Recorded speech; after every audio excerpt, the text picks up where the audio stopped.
Today I will teach you tense. My dear friends, मैं आपको आज टेंस पढ़ाऊंगा।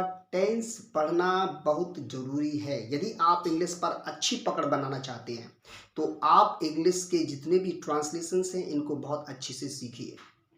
आइए चलिए हम टेंस को पढ़ लेते हैं, ये कितने प्रकार के होते हैं और इनको किस किस प्रकार से हम हिंदी से इंग्लिश में ट्रांसलेट करते हैं। मैंने ये लिखा हुआ है डियर स्टूडेंट्स, टेंस का हिंदी मतलब होता है काल। काल यानी कि समय चक्र। ये जो समय चल रहा होता है इसी को हम हिंदी में काल कहते हैं और हमारे यहाँ इंग्लिश ग्रामर में से टेंस कहा गया है। यह एक लिटरेरी टर्म है।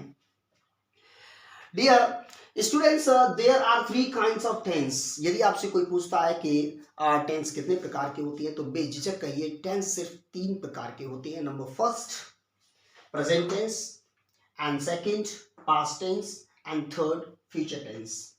हिंदी में इनको बोला जाता है, प्रेजेंट टेंस को हिंदी में वर्तमान काल बोलते हैं और पास्ट टेंस को हिंदी में भूतकाल बोलते हैं और फ्यूचर टेंस को हिंदी में भविष्य काल कहते हैं। माय डियर फ्रेंड्स, इनको आप अच्छे से जानते हो। जो समय हमारे सामने चल रहा है, जो हमें दिखाई दे रहा है, वह वर्तमान काल है, प्रेजेंट टेंस है, और जो समय गुजर चुका है, बीत गया है, निकल गया है, वो भूतकाल में रखा जाता है यानी कि पास्ट टेंस है। और जो समय अभी आने वाला है, आया नहीं है, जो नितांत समय हमारे सामने पड़ा हुआ है, जो अभी आया नहीं है, उसे हम फ्यूचर टेंस यानी कि भविष्य काल कहते हैं। माय डियर फ्रेंड्स, ये जो 3 प्रकार की टेंस है इनके 4 भेद होते हैं, 4 भाग होते हैं। 4 भाग प्रेजेंट टेंस की होती है, पास्ट टेंस के भी 4 भाग होते हैं और फ्यूचर टेंस के भी 4 भाग होते हैं। तो मैंने यहाँ पर जो प्रेजेंट टेंस के जो 4 भाग होते हैं उनके नाम यहाँ लिखे हुए हैं, मैं पढ़ के बता देता हूँ। सबसे पहला होता है present indefinite tense. My dear friends, सबसे पहला टेंस जो प्रेजेंट टेंस का जो फर्स्ट काइंड है, पहला भेद है, पहला प्रकार है, वो है प्रेजेंट इंडेफिनिट टेंस। और इसका जो सेकंड प्रकार है वो है present continuous tense. My dear friends, ये दूसरा टेंस है प्रेजेंट कंटिन्यूअस टेंस। ठीक इसी प्रकार से तीसरा जो इसका काइंड है वो है प्रेजेंट परफेक्ट टेंस। और चौथा जो प्रेजेंट टेंस के अंतर्गत आने वाला काइंड है उसे बोलते हैं present perfect continuous tense. My dear friends, इसी प्रकार से क्रम से इनको याद रखिएगा। पहला होता है इंडेफिनिट यानी कि प्रेजेंट इंडेफिनिट टेंस, दूसरा प्रेजेंट कंटिन्यूअस, तीसरा प्रेजेंट परफेक्ट एंड चौथा present perfect continuous tense. My dear friends, यही नाम पास्ट टेंस के जो 4 भाग हैं उनके भी होते हैं, बस यहाँ पर प्रेजेंट हट जाएगा और पास्ट लग जाएगा। पहला जो पास्ट टेंस का जो काइंड है, प्रकार है, उसको हम बोलेंगे पास्ट इंडेफिनिट, दूसरा पास्ट कंटिन्यूअस, तीसरा पास्ट परफेक्ट और चौथा पास्ट परफेक्ट कंटिन्यूअस। ठीक इसी प्रकार से जो फ्यूचर टेंस होता है उसके भी नाम यही पढ़ने को है, बस यहाँ पर प्रेजेंट की जगह पर आप फ्यूचर ऐड कर देंगे तो इनके भी नाम हम याद इसी प्रकार से क्रम से कर लेंगे। Future indefinite tense, future continuous tense, future perfect tense और फ्यूचर परफेक्ट कंटिन्यूअस टेंस।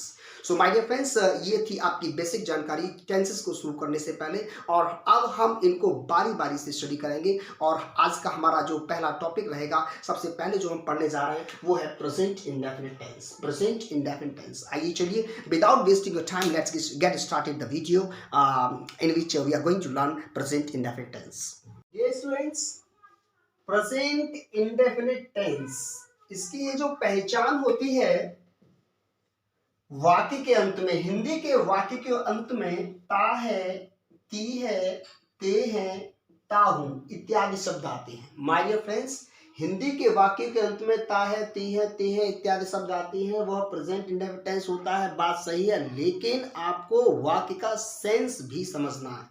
तो वाक्य के सेंस को समझने के लिए हमें इन 4 बातों पे फोकस रखना होगा कि ऐसे टेंस, ऐसे वाक्य जिनमें कि किसी डेली एक्शन की बात की जा रही है। Daily action, daily action, action का मतलब है हमारा कार्य यानी कि क्रिया यानी कि वर्ब। डेली माने रोजाना। तो रोजाना होने वाले कार्यों का जिन वाक्यों में जिक्र किया जा रहा है वह प्रेजेंट इंडेफिनिट टेंस होता है। तो रोजाना होने वाले जो कार्य होते हैं, जो डेली एक्शंस होते हैं, जैसे मैं दांत साफ करता हूं, वह नहाती है, मैं 5 बजे टहलता हूं, वह 5 बजे जागता है, मैं और 6 बजे टहलने जाता हूं। ये वो कार्य हैं जो कि हमें रोज करने होते हैं, डेली करने होते हैं, इन्हें हम डेली एक्शंस कहते हैं। इस प्रकार के वाक्यों को हम प्रेजेंट इंडेफिनिट टेंस में रखेंगे। माय डियर फ्रेंड्स, आइए चलिए समझते हैं नेक्स्ट क्या है। रिपीटेड एक्शन, रिपीटेड एक्शन का मतलब होता है कि ऐसे कार्य जो हमारे लाइफ में बारंबार रिपीट होती हैं, हम उन्हें बारंबार दोहराते हैं और उन्हें करते हैं। जैसे आपने कहा कि वह बर्गर खाती है, तो बर्गर वो रोजाना नहीं खाती, 2 दिन बाद खाती है, 4 दिन बाद खाती है। जब बर्गर कहीं दिखाई दे जाती है और उसको मन करता है खाने का तो वो खाती है। तो उसकी लाइफ में बर्गर खाने का जो काम है वो रिपीट होता रहता है। तो इस प्रकार के जो रिपीटेड एक्शन होते हैं इनको भी हम प्रेजेंट इंडेफिनिट टेंस में रखते हैं। ठीक इसी प्रकार से नेक्स्ट है हमारा हैबिचुअल एक्शंस। हैबिचुअल एक्शंस वे होते हैं जो हमारी आदत में आ जाते हैं, ऐसे कार्य जिनको करना हमारी आदत बन गया है। जैसे वह शराब पीता है, वह झूठ बोलती है, तो इस प्रकार के कार्य भी प्रेजेंट इंडेफिनिट टेंस में रखे जाते हैं। माय डियर फ्रेंड्स, ठीक इसी प्रकार से नेक्स्ट है यूनिवर्सल ट्रुथ एक्शंस। ऐसे कार्य जो यूनिवर्सल ट्रुथ पर डिपेंड है, यानी कि सार्वभौमिक सत्यता को बताते हैं। जैसे सूरज पूर्व से निकलता है, सूरज पश्चिम में छिपता है। इस प्रकार के वाक्य प्रेजेंट इंडेफिनिट टेंस के अंतर्गत रखे जाते हैं। माय डियर फ्रेंड्स, आइए चलिए समझते हैं ऐसे वाक्यों को अंग्रेजी में किस प्रकार से बनाएंगे।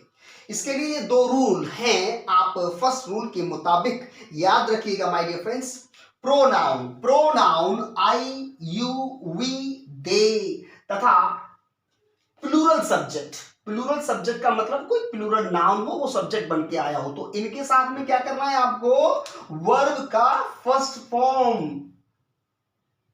प्रयोग करना है। वर्ब का फर्स्ट फॉर्म यानी कि V1 इस्तेमाल करना है। माय डियर फ्रेंड्स, यदि ट्रांसलेशन में एक सब्जेक्ट के तौर पर प्रोनाउन आई आया है, मैं स्कूल जाता हूं, प्रोनाउन यू आया है, आप कंप्यूटर सीखते हैं, हम बाजार जाते हैं, वे क्रिकेट खेलते हैं, या कोई बहुवचन की संज्ञाएं सब्जेक्ट बन के आ रही हैं, जैसे कि लड़के शोर मचाते हैं, तो इस प्रकार की वाक्यों के अंतर्गत हमको वर्ब की फर्स्ट फॉर्म इस्तेमाल करनी होती है।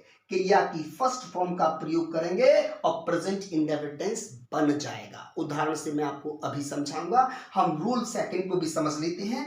यदि कोई प्रोनाउन ही, सी और इट है तथा सिंगुलर नाउन एक सब्जेक्ट के रूप में बन के आ रहा है, तो इस प्रकार के वाक्यों में जो है वर्ब जो आती है उसमें आप एस या ईएस जोड़ देंगे। वर्ब की जो फर्स्ट फॉर्म है उसमें एस या ईएस जोड़ देंगे, प्रेजेंट इंडेफिनिट टेंस बन जाएगा। यदि किसी सेंटेंस में लिखा है कि वह दांत साफ करता है, वह रोजाना टहलती है, वर्षा होती है, या कोई सिंगुलर सब्जेक्ट एक वचन बन के आता है, दिनेश खाना खाता है, महेश संगीत सीखता है, तो इस प्रकार के जो वाक्य हैं वो प्रेजेंट इंडेफिनिट टेंस में रखे जाएंगे। और इनको बनाने के लिए, जो एक वचन के वाक्य हैं उनको बनाने के लिए जो वर्ब है उसमें आप एस या ईएस जोड़ देंगे। माय डियर फ्रेंड्स, अभी मैं इनको उदाहरण से आपको और समझाऊंगा, लेकिन उदाहरण समझाने से पहले मैं आपको एक बात जो बहुत ही ज्यादा महत्वपूर्ण है उसे बताना चाहूंगा। आप ये नोट कर लीजिए, ध्यान रख लीजिए, इस चीज का ये स्पेशल नोट है।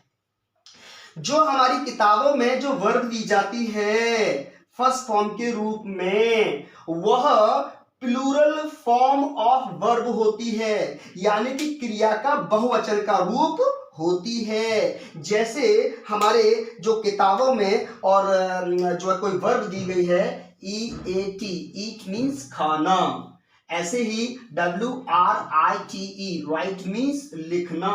ये जो वर्ब है ये वर्ब आपकी प्लूरल फॉर्म में होती है, ये बहुवचन की क्रियाएं हैं। यदि हम इन क्रियाओं में जब एस एस जोड़ देते हैं तो एस एस किसी क्रिया में जोड़ने से वह singular form of the verb बन जाती है, यानी कि क्रिया का एक वचन का स्वरूप या रूप बन जाती है। यदि आप ईट में एस लगा दें, ईट्स, तो यह आपकी सिंगुलर वर्ब है। बस ये चीज हमें सीखने की है। जब हम क्रिया में किसी भी वर्ब की फर्स्ट फॉर्म में किसी वर्ब में जब ऐसे जोड़ देते हैं तो वह सिंगुलर बनते हैं। सो माय डियर फ्रेंड्स, आइए चलिए हम प्रेजेंट इंडेफिनिट टेंस के उदाहरण समझ लेते हैं।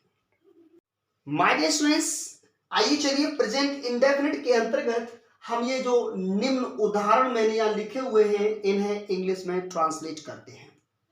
मैं अंग्रेजी पढ़ाता हूं, मैं यानी कि प्रोनाउन आई के साथ क्या करना है, ये प्लूरल रूल के मुताबिक रहेगा। तो यहां जो पढ़ना है इसका फर्स्ट फॉर्म अप्लाई करेंगे, I teach English, I teach English. हम पतंग उड़ाते हैं, हम यानी कि वी उड़ाते हैं, fly kite, we fly kite या वी फ्लाई द काइट। इसी तरीके से वे क्रिकेट खेलते हैं, वे यानी कि दे क्रिकेट खेलते हैं, प्ले क्रिकेट। आप कंप्यूटर सीखते हैं, आप यू सीखते हैं, लर्न कंप्यूटर। लड़के शोर मचाते हैं, सब्जेक्ट ये हमारा प्लूरल है, लड़के शोर मचाते हैं, boys make a noise. My dear friends, ये सभी की सभी जो उदाहरण मैंने आपके सामने यहां लिखे हैं, इंग्लिश में जो ट्रांसलेट किए हैं, ये सभी के सभी प्रेजेंट इंडेफिनिट का जो फर्स्ट रूल है, आई यू वी दे तथा प्लूरल सब्जेक्ट के साथ में वर्ब का फर्स्ट फॉर्म अप्लाई करते हैं, उसके मुताबिक लिए हैं। आइए चलिए हम जो सेकंड रूल जो मैंने बताया था कि यदि सब्जेक्ट सिंगुलर है या प्रोनाउन ही और सी और इट आया है तो उसके साथ में वर्ब का एसेस देना होता है, उसके उदाहरण भी देख लेते हैं। वह गणित पढ़ाती है, वह प्रोनाउन शी पढ़ाती है यानी कि टीच, इसमें आप एस या ईएस ऐड कर लें, टीचेस। गणित पढ़ाती है, सी टीचेस मैथ, सी टीचेस मैथ। ठीक इसी प्रकार से वह स्कूल जाता है, ही जाता है, गो इसमें ईएस देंगे, ही गोज टू स्कूल। आपका भाई धूम्रपान करता है, आपका भाई योर ब्रदर सिंगुलर नाउन है, योर ब्रदर धूम्रपान करता है, स्मोक में एस देंगे आप, स्मोक्स। वर्षा होती है, वर्षा होती है, इसमें हम अपनी तरफ से इट का प्रयोग करेंगे। मैंने अपनी पिछली वीडियो में जहां इट का यूज सिखाया था, बताया था कि जहां कहीं भी वर्षा इत्यादि की बात चल रही होती है तो सब्जेक्ट के रूप में हम इट इस्तेमाल करते हैं, इट। और वर्षा होना फर्स्ट फॉर्म रेन, और इसमें आपको देना है एस या ES according to rule, it rains. ठीक इसी प्रकार से आप प्रेजेंट इंडेफिनिट के जो साधारण वाक्य हैं, अफर्मेटिव सेंटेंसेस हैं, उनको इंग्लिश में ट्रांसलेट करेंगे। माय डियर फ्रेंड्स, आइए चलिए समझते हैं प्रेजेंट इंडेफिनिट के जो नेगेटिव सेंटेंसेस होते हैं उनको किस प्रकार से इंग्लिश में ट्रांसलेट किया जाता है।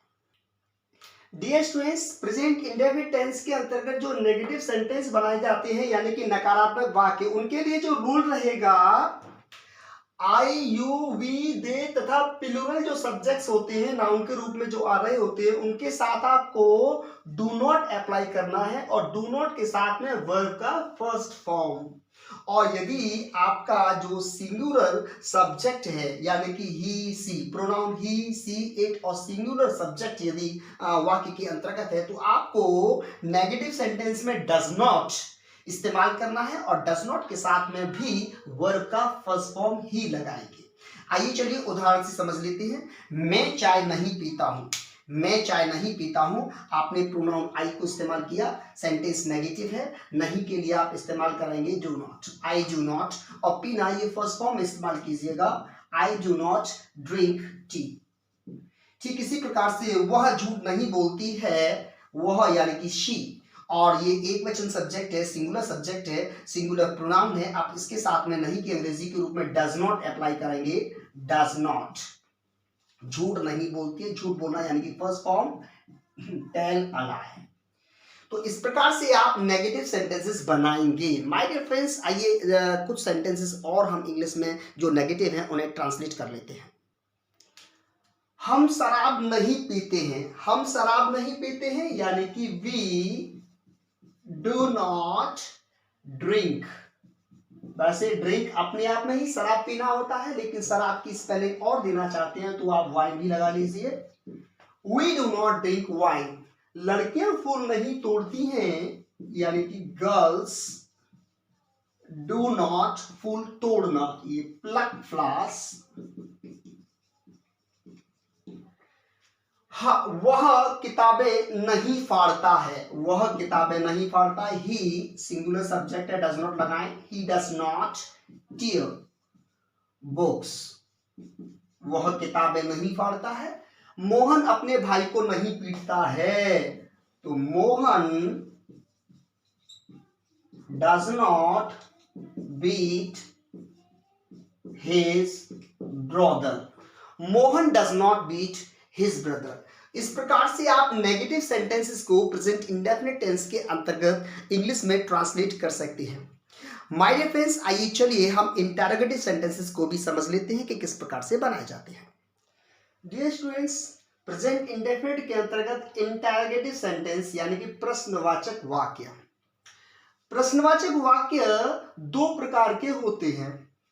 ऐसे वाक्य जिनमें क्या सबसे पहले आए, और दूसरा ऐसे वाक्य जिनके बीच में क्या, कब, कहां, क्यों, कैसे इत्यादि प्रश्नवाचक शब्द आते हैं। माय डियर फ्रेंड्स, दोनों को ही अलग अलग प्रकार से बनाया जाता है। सबसे पहले हम सीखेंगे ऐसे वाक्य जिनमें क्या वाक्य में सबसे पहले यानी कि सर्वप्रथम आता है। तो ऐसे वाक्य जिनमें क्या सबसे पहले आ जाए, अगर आपको उन वाक्यों की इंग्लिश बनानी है तो आपको क्या करना है, वाक्य में सबसे पहले डू या डज को लिखेंगे, लेकिन ध्यान रखेंगे यह डू या डज सब्जेक्ट के अनुसार वाक्य में सबसे पहले लिखा जाएगा। यदि वाक्य में जो हमारा सब्जेक्ट है वो सिंगुलर सब्जेक्ट है, तो आप क्या के स्थान पर और डज का प्रयोग करेंगे। और यदि वाक्य हमारा जो प्लूरल सब्जेक्ट है उसमें, तो आप डू का प्रयोग करेंगे, वाक्य में सबसे पहले डू इस्तेमाल करेंगे। माय डियर फ्रेंड्स, वाक्य के अंत में प्रश्नवाचक चिन्ह लगाना मत भूलिएगा, वाक्य के अंत में प्रश्नवाचक चिन्ह भी लगाया जाएगा। हम दो उदाहरण बना लेते हैं। क्या आप दूध पीते हैं, तो क्या वाक्य में सबसे पहले आ गया। क्या वह स्कूल जाती है, इसमें भी क्या पहले आ गया। तो हमें करना क्या है, इन क्या के स्थान पे जब हम वाक्य अंग्रेजी का बनाएंगे तो सबसे पहले डू अथवा डज का इस्तेमाल करेंगे, लेकिन हम सबसे पहले ये देखेंगे क्या के आगे यहाँ सब्जेक्ट कौन सा है, ये यू आपका जो प्रोनाउन है वो प्लूरल सब्जेक्ट के रूप में माना जाता है। तो आप क्या करने वाले हैं, सबसे पहले यहाँ डू लिखेंगे, डू के साथ यू लिखेंगे, और यहाँ दूध का पीना यानी कि drink milk, very easy, drink milk. Interrogative mark इस्तेमाल करेंगे। क्या वह स्कूल जाती है, वह यहाँ सिंगुलर सब्जेक्ट है, तो आप यहाँ सबसे पहले डज लिखेंगे, और वह यानी शी स्कूल जाती है, go to school. It's very easy, interrogative mark का इस्तेमाल कर रहे हैं। ठीक इसी प्रकार से आप इंटरोगेटिव सेंटेंसेस को बनाते चले जाएंगे। माय डियर फ्रेंड्स, यदि सब्जेक्ट आपका प्लूरल है या प्लूरल प्रोनाउन है, तो आप सबसे पहले डू का इस्तेमाल करेंगे, और सब्जेक्ट सिंगुलर है या सिंगुलर जो प्रोनाउन इस्तेमाल किया गया है वाक्य में, तो आप सबसे पहले डज का इस्तेमाल करेंगे, और वाक्य के अंत में इंटरोगेटिव मार्क लगाइएगा। ठीक इसी प्रकार से आप प्रेजेंट इंडेफिनिट के जो इंटरोगेटिव सेंटेंसेस है उनको बनाइएगा। माय डियर फ्रेंड्स, दो उदाहरण समझ लेते हैं, ऐसे वाक्य जो प्रश्नवाचक शब्दों को बीच में लेते हैं, उनकी भी अंग्रेजी बना के देखते हैं। यदि किसी वाक्य में जो प्रश्नवाचक शब्द होते हैं, क्यों, कब, कहाँ, कैसे इत्यादि बीच में आए हुए हैं, तो हमें क्या करना होता है, ये जो क्यों, कब, कहाँ, कैसे, ये जो क्वेश्चन वर्ड्स होते हैं या डब्ल्यू फैमिली के जो वर्ड्स होते हैं वाक्य में सबसे पहले लिखे जाएंगे, और उसके बाद डू अथवा डज का इस्तेमाल करेंगे वो सब्जेक्ट के अनुसार। सब्जेक्ट यदि प्लूरल है यानी कि बहुवचन है तो डू लगाइएगा, और एक वचन का सब्जेक्ट है तो आप डज का इस्तेमाल कीजिएगा।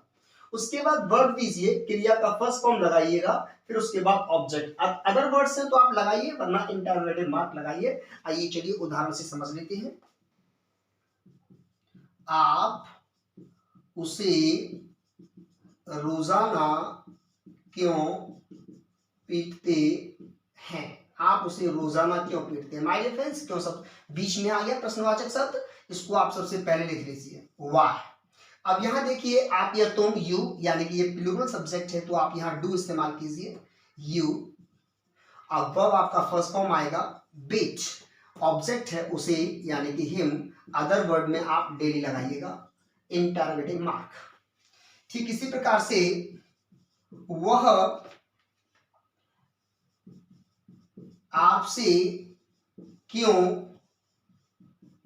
लड़ता है, वह आपसे क्यों लड़ता है, क्यों को यहां लीजिए वाई, और यहां वह एक सब्जेक्ट है, सिंगुलर सब्जेक्ट है, सिंगुलर प्रोनाउन है, आप डस इस्तेमाल कीजिए, डस ही, लड़ता है fight, why does he fight आपसे with you, why does he fight with you, interrogative mark. आप और भी उदाहरण ले सकते हैं, आपका भाई कहाँ रहता है, थोड़ा सा बड़ा कर लेते हैं, दिल्ली में कहाँ रहता है, आपका भाई दिल्ली में कहाँ रहता है। आप इंटरोगेटिव वर्ड को सबसे पहले लीजिए वेयर, आपका भाई सिंगुलर सब्जेक्ट है, डज लगाइएगा, डज सब्जेक्ट है योर ब्रदर, मतलब आपका भाई, where does your brother live, कहां, दिल्ली में, in Delhi, interrogative mark, where does your brother live in Delhi. My dear friends, ठीक इसी प्रकार से आप इंटरोगेटिव सेंटेंसेस बनाइएगा। प्रेजेंट इंडेफिनिट टेंस आपकी समझ में कितना आया प्लीज कमेंट करके बताइएगा। यदि कहीं किसी भी प्रकार की परेशानी है तो आप मुझे लिखिएगा और मैं उसे सॉर्ट आउट करूंगा। यदि मेरे इस चैनल पे नए हैं तो प्लीज सब्सक्राइब कर लें, वीडियो को लाइक कर दें और अपने दोस्तों में शेयर करें। So thank you very much, nice meeting with you, bye bye.